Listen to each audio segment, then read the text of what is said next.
Le vélomobile au quotidien en automne n'est pas toujours facile, mais ça reste un plaisir en lien direct avec les éléments.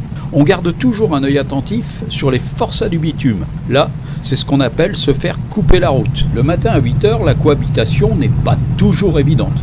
En général, ça se passe bien, le plus rapide dépasse le plus lent et parfois on ressent une certaine tension nerveuse chez certains usagers. Est-ce de l'énervement?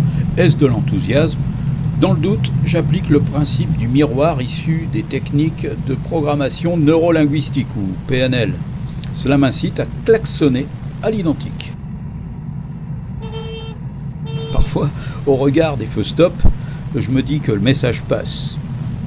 De toute façon, peu importe, à l'usage, je constate que la voiture va juste un peu plus vite. Ce matin, tout se passait normalement, mais la route était humide, le vent de sud-ouest plutôt soutenu, et j'avais rendez-vous avec ma supérieure hiérarchique à 9h pétante. Alors, je ne lambinais pas. Je fais ce trajet 2 à 3 fois par semaine, mais jamais les yeux fermés. Je reste toujours sur mes gardes.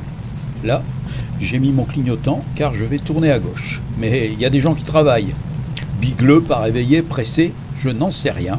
Disons qu'ici, c'est un dépassement hasardeux.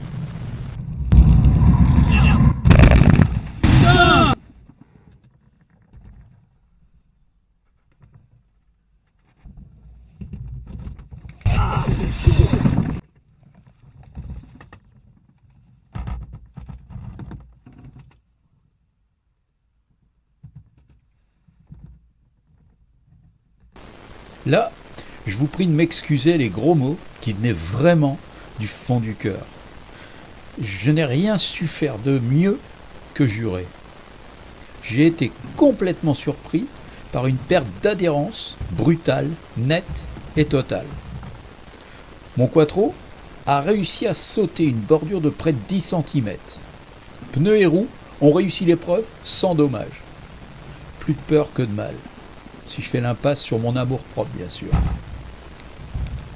Finalement, cette mésaventure m'a fait perdre à peine 3 minutes. Mais une fois de plus, elle rappelle que c'est bien souvent dans l'environnement du quotidien que surviennent les accidents les plus bêtes.